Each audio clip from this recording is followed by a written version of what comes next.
cette nouvelle vidéo de détente. J'éteins ces super lunettes qui a pour objectif de déclencher ton ASMR.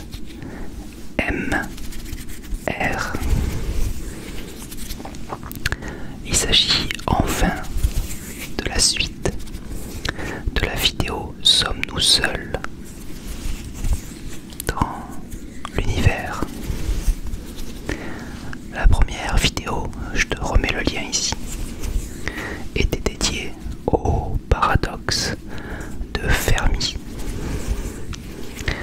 Et aujourd'hui, nous allons parler de l'équation de Drake, ou de Drake, selon la prononciation. Alors, pour ceux qui n'ont pas vu la vidéo sur le paradoxe de Fermi, je vous invite bien sûr à aller la voir, mais je vais faire un petit récapitulatif, un petit préambule, résumé de la vidéo sur Fermi.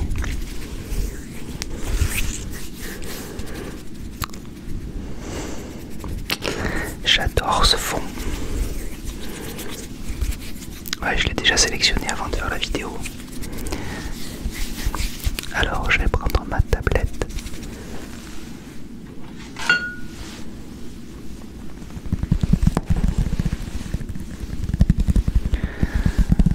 Nous nous sommes tous posés cette question. Sommes-nous seuls dans l'univers? Évidemment, on n'est pas les seuls à se poser cette question. Des scientifiques de tous bords et de tout temps se sont posés cette question.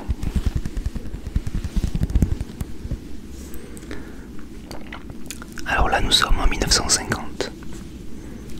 Alors qu'ils sont tous les deux occupés à concevoir la bombe à hydrogène, Enrico Fermi et Edward Teller, ils déjeunent ensemble à Los Alamos. Alors la conversation, elle commence à porter sur les extraterrestres, parce qu'à cette époque-là, dans les années 50 aux États-Unis, il y a eu pas mal de phénomènes d'OVNI.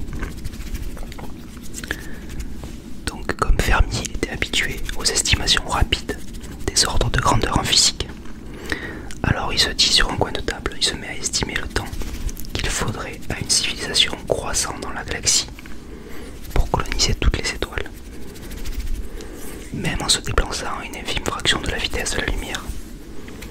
Et sa conclusion semble sans appel. Il faudrait moins de 100 millions d'années, probablement même un seul million d'années, si un dixième de la vitesse de la lumière peut être atteint. Et ce qui n'est pas impensable lorsque l'on considère des projets comme Dédalus, utilisant des explosions thermonucléaires. Oui, avant qu'il y ait toutes les catastrophes nucléaires, les projets d'exploration spatiale se basaient pratiquement tous sur des vaisseaux qui se propulsaient avec des bombes nucléaires, donc thermonucléaires. Et c'est vrai que si on utilisait ça, même aujourd'hui, ça faciliterait grandement nos déplacements dans l'espace. Enfin, en tout cas pour le décollage. Sauf qu'entre temps, il y a eu pas mal de catastrophes. Il y a eu évidemment des problématiques d'explosion liées à la guerre froide, et puis aussi évidemment des catastrophes dans les centrales nucléaires, ce qui fait que ça refroidit un petit peu toute la communauté scientifique sur le sujet. Alors du coup, en 1950, on savait déjà que l'univers, et en particulier la Voie lactée, avait plusieurs milliards d'années. Donc si l'on imaginait l'apparition ne serait-ce que de quelques civilisations extraterrestres de la galaxie pendant ce temps, elles auraient largement eu le temps de créer un empire galactique dont nous ferions partie. Et au minimum, les constructions issues des empires successifs dans la Voie lactée devraient être partout autour de nous. Fermi s'exclama alors: mais où sont donc les extraterrestres? Voilà, où ils sont. Ils devraient être partout, on devrait les voir, au minimum. voir leurs traces.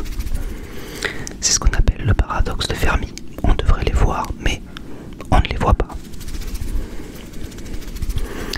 Alors suite à ça, il y a plusieurs hypothèses qui ont été étudiées par les scientifiques.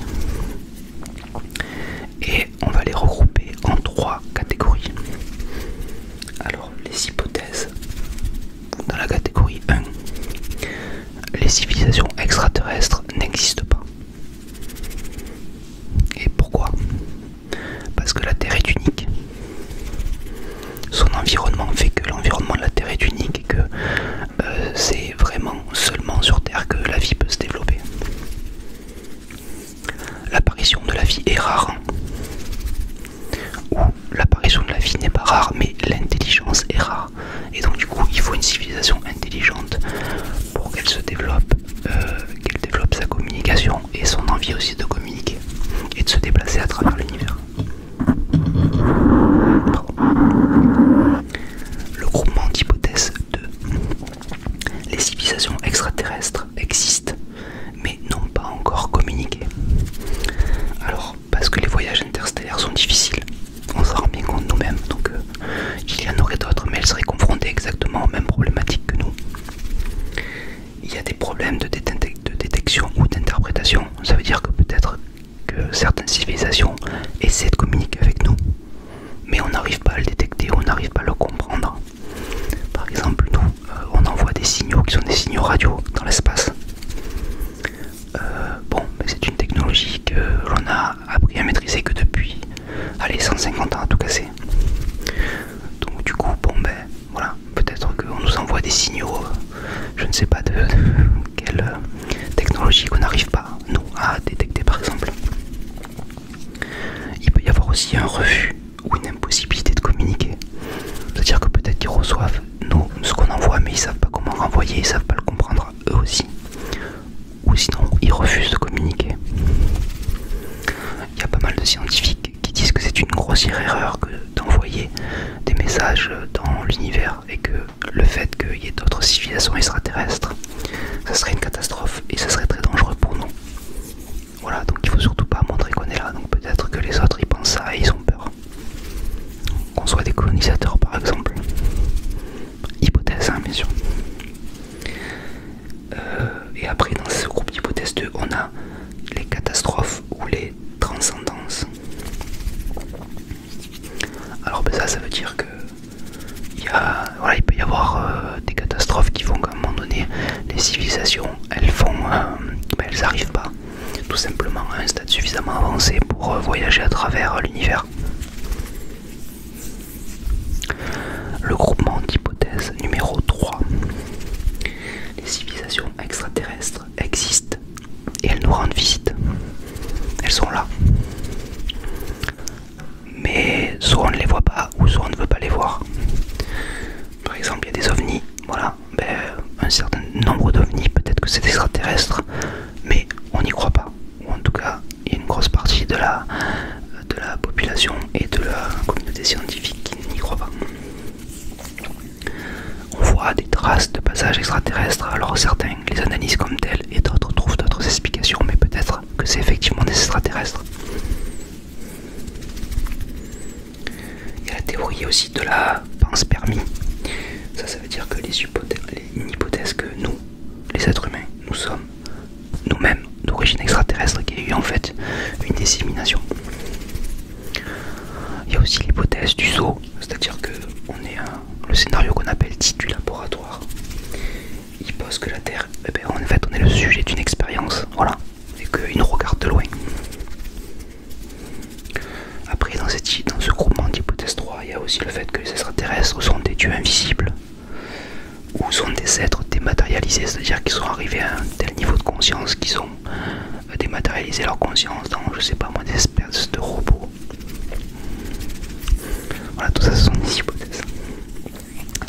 Et enfin, il y a aussi une hypothèse mixte qui est plutôt entre le groupement d'hypothèses 1 et 2. C'est ils ont existé, ils existent, mais ils disparaissent avant de pouvoir ou vouloir communiquer. Et ça, une des théories associées à ça, c'est la théorie du grand filtre. C'est-à-dire que on se dit, si jamais comme on n'arrive pas à voir d'extraterrestres, mais peut-être qu'il n'y a aucune civilisation qui arrive à un niveau suffisamment élevé pour pouvoir traverser l'espace. Et donc, il y a peut-être une catastrophe qui nous attend. Alors, il y a la version pessimiste du grand filtre. C'est que le grand filtre est devant nous et on l'a pas encore eu. Et donc, du coup, on va arriver face à quelque chose qui va faire que on va pratiquement tous disparaître. Ou il y a une théorie optimiste qui dit que en fait, le grand filtre est derrière nous et nous avons réussi à le passer et nous sommes les seuls à avoir réussi à le passer. Après, difficile à voir ce que c'est. Donc voilà un petit peu en résumé quelles sont les groupes d'hypothèses de ce paradoxe de Fermi. Donc si tu veux plus de détails, je t'invite à regarder la vidéo. Donc là maintenant nous allons passer à l'équation de Drake.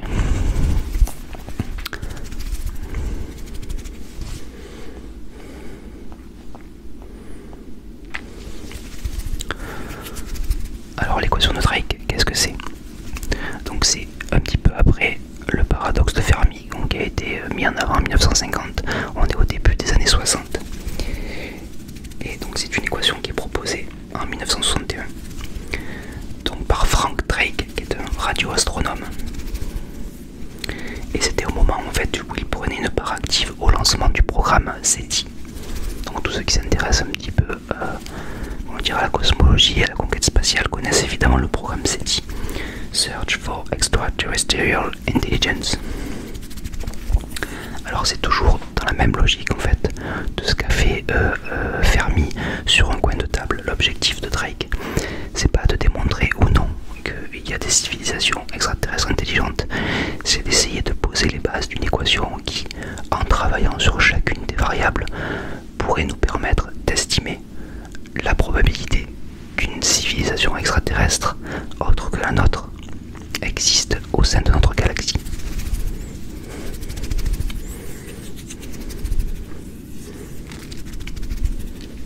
Et exactement, elle permet d'estimer le nombre n de civilisations technologiquement avancées capables d'entrer en communication avec la Terre, ou pour le moins de générer des technosignatures que nous pourrions détecter. Donc maintenant ce que je te propose, c'est de te mettre l'équation de Drake et on va un petit peu en parler et je vais t'expliquer quelles sont toutes les variables et comment aujourd'hui, comment dire, quelle est l'analyse que l'on peut faire aujourd'hui de chacune de ces variables. Donc je vais maintenant disparaître et te laisser rien qu'avec ma voix et avec l'équation de Drake. Chou. Alors, il est grand temps maintenant de poser cette fameuse équation de Drake. Alors voilà, maintenant tu la vois, mais écoute, elle paraît un petit peu complexe, comme ça, de prime abord. On va essayer de la décrypter ensemble. Tu vas voir que c'est pas si compliqué que ça. Alors, ce que l'on cherche évidemment, c'est la réponse au calcul du petit n, du grand n, pardon. Le nombre de civilisations dans notre galaxie qui émettent des signaux que l'on pourrait recevoir. Autrement dit, le nombre de civilisations extraterrestres intelligentes qui a envie de communiquer dans notre galaxie.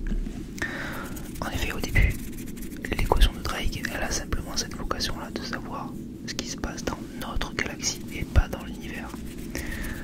Donc évidemment, on peut considérer que selon les résultats de cette équation de Drake, on pourrait la multiplier par un certain nombre quasi infini si on projetait le nombre quasi infini de galaxies. Je dis quasi parce qu'on n'en a aucune idée. En tout cas, c'est proche de l'infini, en tout cas de beaucoup au-delà de ce qu'on a la capacité de percevoir, de comprendre.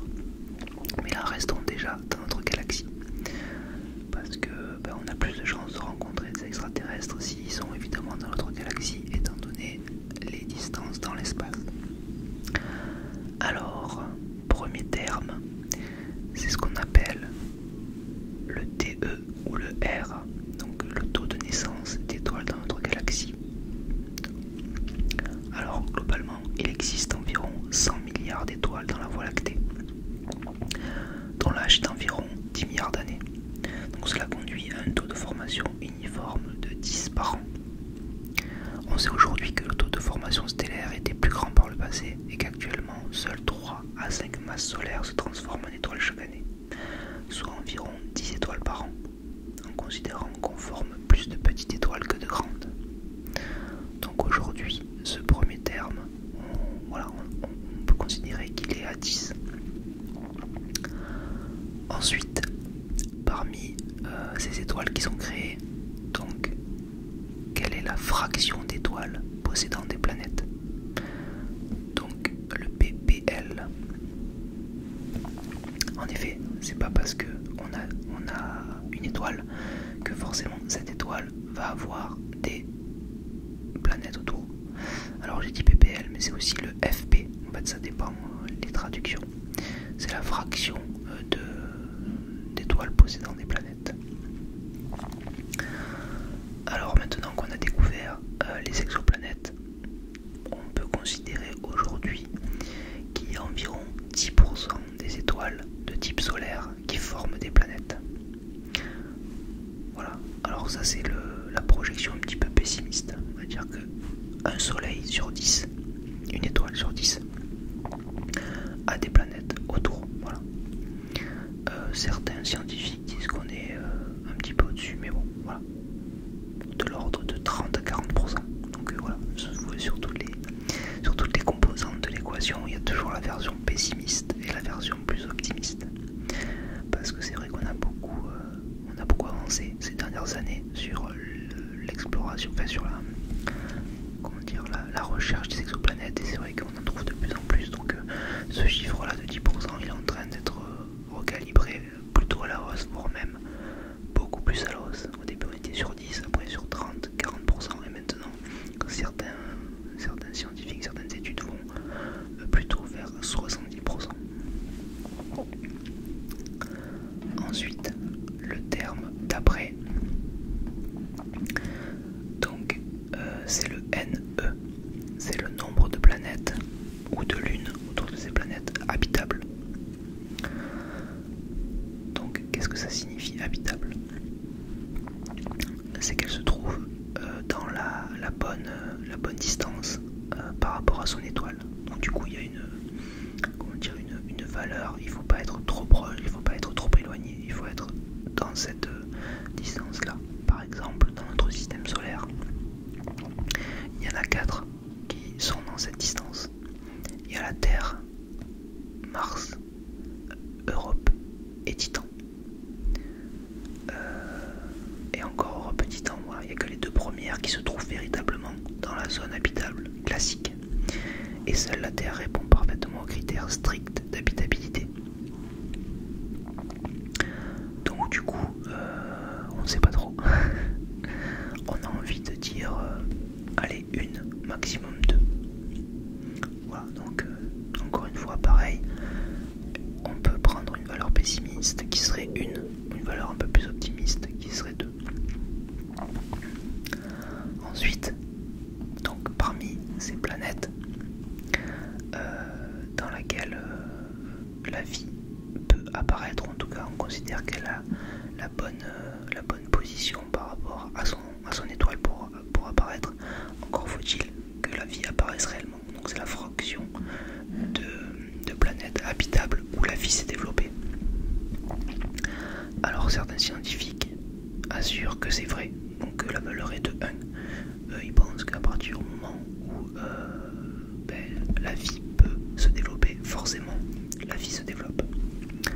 Voilà, comme un petit peu dans Jurassic Park, la vie trouve toujours un chemin. En tout cas voilà, c'est la version optimiste. Ensuite, si on considère, encore une fois évidemment, on analyse et on reporte toujours ça à notre système solaire, parce que c'est celui qu'on connaît le mieux. Donc dans le système solaire, parmi la Terre, Mars, Europe et Titan, il y a seule la Terre et Mars, voire même seulement la Terre, pour les plus pessimistes, qui ont développé la vie. Oui, en effet, il y a quand même beaucoup de scientifiques, beaucoup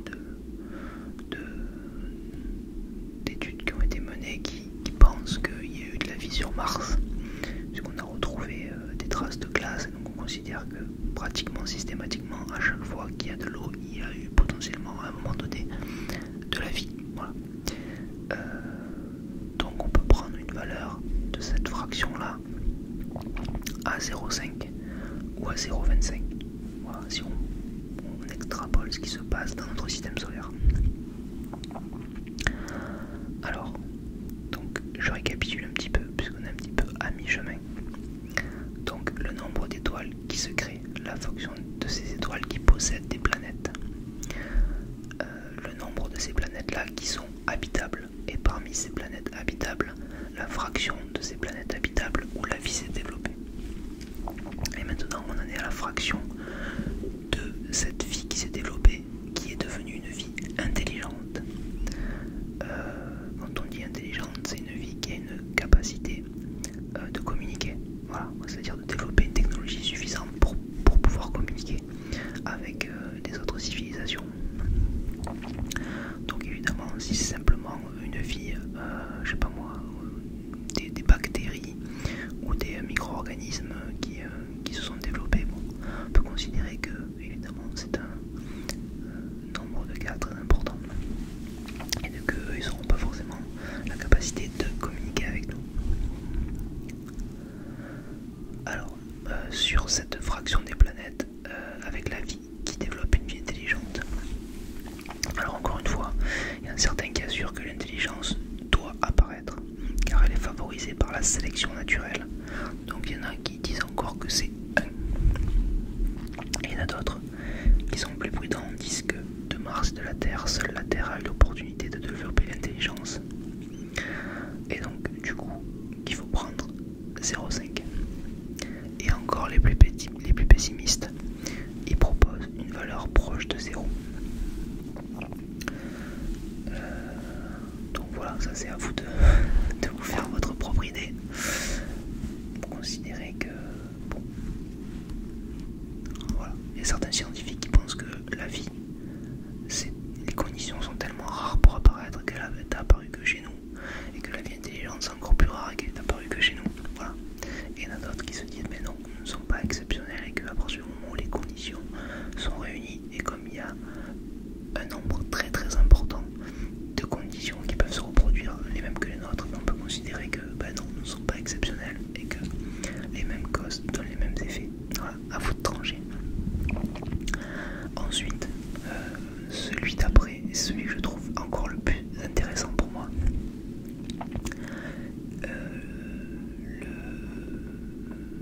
Le FI, c'est la fraction de vie intelligente qui évolue vers une civilisation désireuse de communiquer avec d'autres planètes.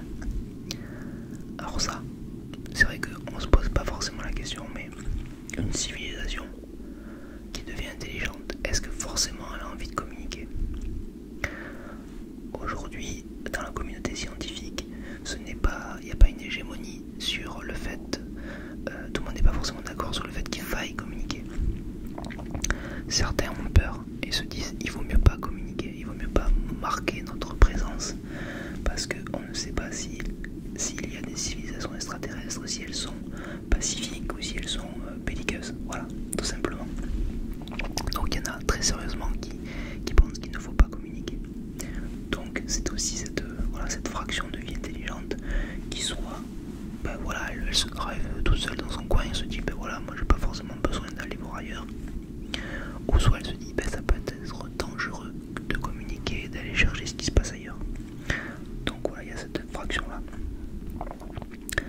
Alors il nous a fallu longtemps, nous sur Terre, pour développer des télécommunications efficaces, mais il faut bien avouer que l'intérêt pour l'astronomie et les cieux était présent dans toutes les civilisations.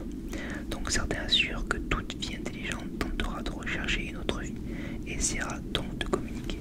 Donc encore une fois, les optimistes pensent que c'est 1. Les pessimistes, voilà, ils pensent que on est plus sur de l'ordre de 10%. Il y en a assez peu là qui pensent que c'est 0, voilà, parce que de toute façon, là pour le coup, on se rend compte que à tout âge de la civilisation humaine, il y a toujours eu cette volonté de regarder vers l'espace, de voir plus loin, donc bon, voilà.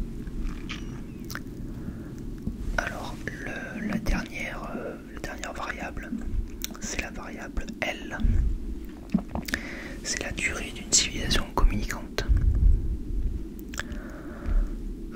Donc du coup, ça veut dire la durée de la vie d'une civilisation, qu'elle puisse communiquer. Et ça, c'est c'est un des grands éléments qui nous ramène au paradoxe de Fermi. Parce qu'on se dit, voilà, on peut communiquer, mais pendant quel laps de temps? Par exemple, nous,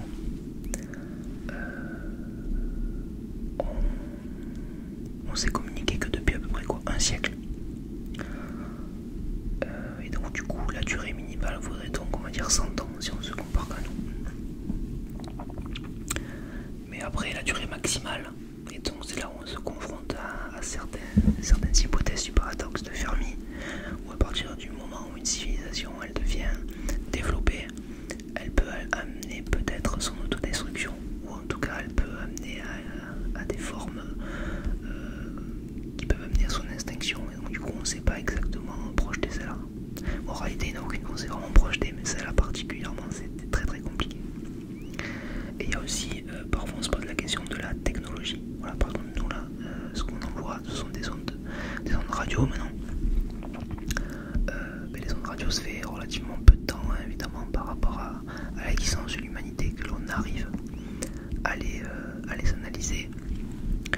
Et on se dit que peut-être qu'il va y avoir des sauts technologiques assez importants qui vont faire que les ondes radio sera quelque chose qu'on n'utilisera plus du tout. Et que peut-être les civilisations extraterrestres qui sont sur un niveau de développement bien supérieur, peut-être qu'elles penseraient même plus à regarder ce type de signaux, ou qu'elles auraient développé une autre technologie qui serait pas forcément sur la même ligne directrice. Voilà. Comme on n'a absolument aucune idée de ce que peut être une autre civilisation intelligente, on peut se dire que le développement de la technologie ne serait pas le même ailleurs. Voilà. Et peut-être très très différent, on ne sait pas. On ne sait pas grand chose. C'est surtout ce que cette équation sert à démontrer.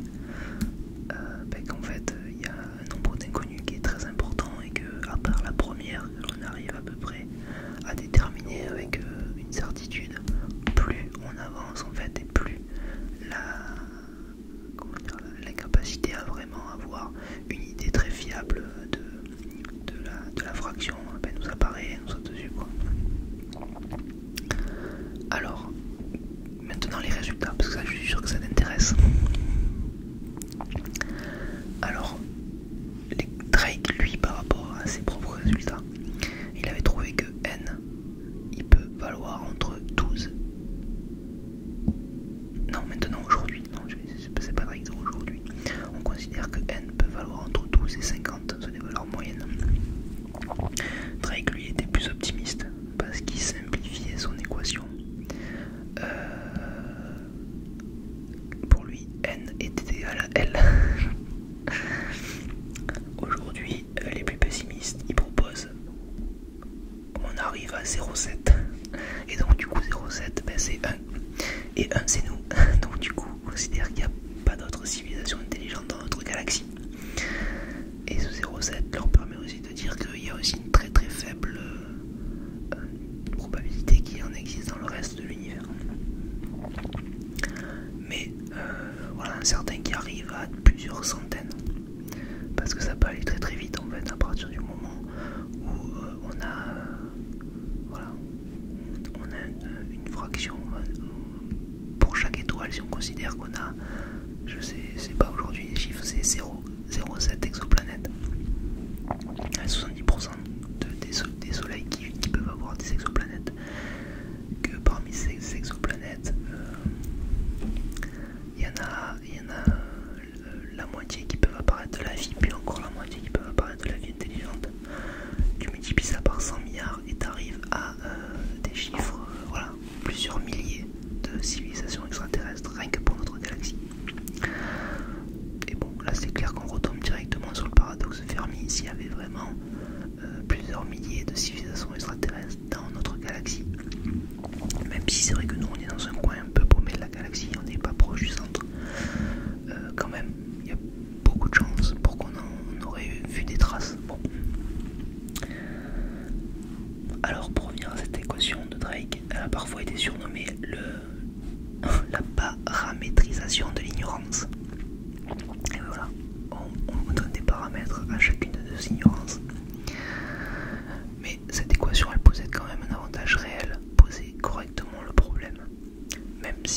disais tout à l'heure, on est actuellement incapable de le résoudre. Et en le découpant en constituantes, eh ben, du coup elles sont plus faciles à envisager, on peut considérer qu'on peut toutes les travailler. Après, les pessimistes disent que voilà, les plus importantes, c'est le nombre de planètes habitables dans laquelle la vie est apparue. Alors après, on peut avoir parfois une sorte de projection mystique de se dire oui, c'est pas parce que les conditions sont là, il y a ce petit truc en plus, et que peut-être nous sommes les seuls à avoir eu ce passage, cette transformation en fait entre les conditions et la vie réelle. Il y en a d'autres aussi qui sont un peu sur cette même logique, mais eux qui considèrent que la vie, oui, pourquoi pas, mais c'est la vie intelligente qui est ce cap ultime que potentiellement nous serions les seuls à avoir franchi. Alors bon, si tu suis un peu mes vidéos, tu sais que bon, moi je pense que j'ai une vision un peu plus optimiste de ça, et je pense qu'il y a des civilisations extraterrestres intelligentes. Il y en a beaucoup dans l'univers. Alors après, dans notre galaxie, je sais pas, mais dans notre univers, je n'ai que très peu de doutes. Et donc voilà, après on retombe sur le paradoxe de Fermi, pourquoi on les a pas vus. J'avoue que j'en ai absolument évidemment aucune idée, parce que personne n'en a aucune idée, mais j'ai aucun sentiment prédominant. J'espère, en tout cas, je pense qu'ils sont là autour de nous, mais qu'on a des difficultés à les voir, voilà. Et que moi je suis plutôt sur cette logique-là, la logique, c'est-à-dire l'hypothèse de nous sommes des fourmis, ou encore mieux nous sommes des termites, comme par rapport à l'être humain. Les termites, ils ont développé une super modèle sociétal, ils sont super performants dans leur fonctionnement, mais ils n'ont absolument aucune idée de qui nous sommes et de ce que nous sommes. Donc peut-être que c'est le cas de nous avec les extraterrestres. Voilà, mais je n'ai pas trop de doutes. Je considère pas que nous sommes exceptionnels. Enfin si, nous le sommes évidemment, mais pas aussi exceptionnels pour être les seuls à exister sur ce monde qui est tellement infini. Je considère que ce serait vraiment d'être dans une logique auto-centrée, de se dire, alors que l'on arrive quand même de plus en plus à percevoir, même si c'est au-delà de ce que l'on est vraiment en capacité justement vraiment d'assimiler, mais on perçoit quand même que notre univers est infiniment grand, infiniment vaste. Comment on peut se dire aujourd'hui que nous sommes les seuls représentants de la vie dans quelque chose d'aussi vaste? Je sais pas. Voilà, ça c'est des réflexions qui un peu donnent le tournis. Surtout quand on commence à réfléchir maintenant au multivers, avec la possibilité qu'il y ait des univers parallèles imbriqués. Et donc si on considère qu'il y a une infinité, enfin il y a 100 milliards d'étoiles dans une galaxie, qu'il y a une infinité de galaxies dans un univers, si ces univers-là sont également infinis, wow, la vie existe ailleurs. Alors après, est-ce qu'on va la rencontrer? Ça c'est encore une autre question. Est-ce qu'on va les percevoir? C'est encore une autre question. Peut-être que l'un d'entre nous ou l'une d'entre nous aura un jour cette réponse-là. À voir, je l'espère. J'espère qu'ils seront pacifiques déjà. Non mais la question elle se pose clairement.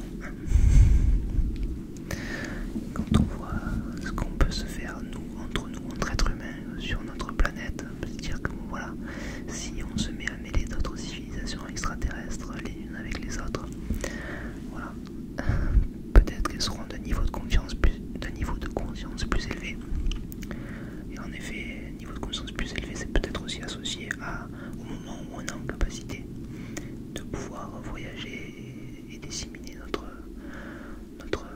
pensée, notre savoir dans tout l'univers. Et donc du coup, on peut espérer qu'ils ne soient pas dans une logique belliqueuse. Mais moi j'en suis convaincu, voilà. J'ai envie de croire aux extraterrestres comme dans les films américains gentils, voilà. Bon, c'est un peu parti dans tous les sens cette vidéo. Un petit peu comme